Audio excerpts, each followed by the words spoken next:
تقريبا اكتر حاجه بتقلقنا في حياتنا هي الانترفيوز، وخصوصا الاسئله التكنيكال اللي في الانترفيوز. ايه اهم الاسئله التكنيكال اللي بتتسال في مجال الفرونت اند ديفلوبمنت؟ هو ده موضوع فيديو النهارده.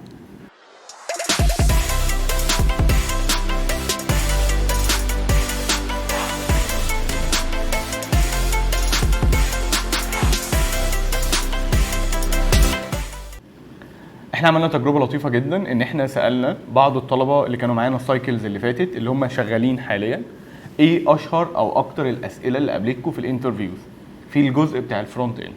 واللي احنا هنقوله دلوقتي ده تقريبا كان ملخص اغلب الطلبه اللي عملوا انترفيوز في شركات مختلفه سواء كبيره او صغيره وهكذا. احنا هنبتدي بالجافا سكريبت. ايه اهم الاسئله اللي اتسالت لهم في الجافا سكريبت؟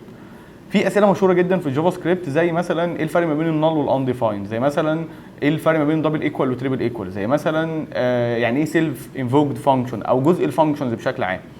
وفي اسئله بقى كويسه جدا زي البروميس ده لازمته ايه ومعمول ليه وبنعمله ازاي، زي الماب ايه اللي احنا استفدناه من الماب، زي جزء الارو فانكشن، زي البروتوتايبل انهيرتنس. ديت اجزاء مهمه جدا اتسالت كتير قوي في الجافا سكريبت. واللوكال ستورج تقريبا اغلب الناس اللي بيسالوا في الجافا سكريبت بيسالوا في اللوكال ستورج، ازاي سيت واجيت في اللوكال ستورج، وايه هي اصلا اللوكال ستورج وبنستخدمها امتى والكلام دوت كله.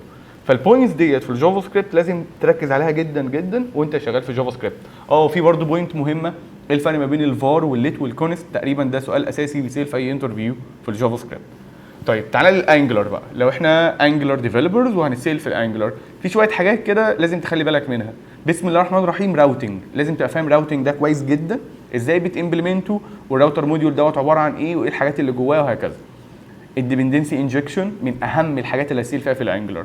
السيرفيس، وازاي تستخدم اي بي اي من بره، يعني لو انت هتجيت او هتبوست اي حاجه في اي بي اي لازم تعرف ازاي هتتعامل مع حاجه زي كده جدا.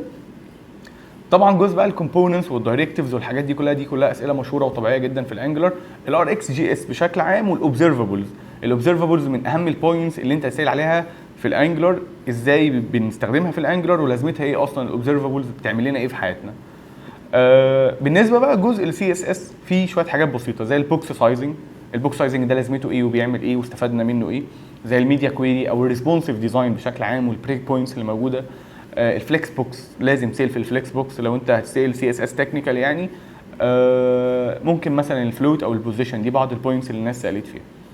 بالنسبه ل HTML مش بيبقى فيها اسئله تكنيكال قوي، بس لو انت سالت في ال HTML هيبقى حاجه من الاثنين غالبا، يا اما السيمانتيك تاجز وايه لازمتهم في الحياه اللي هو زي الهيدر والفوتر والكلام دوت كله، او جزء الاس اي او، يعني ازاي تخلي بالك من جزء الاس اي او وانت بتكتب كود HTML، زي مثلا تعمل الاتريبيوت بتاع الالت بتاع الايمج، او ان انت تهتم بالتايتل والميتا تاجز والحاجات ديت كلها. ده كان فيديو النهارده، وان شاء الله نشوفكم الفيديو الجاي على خير.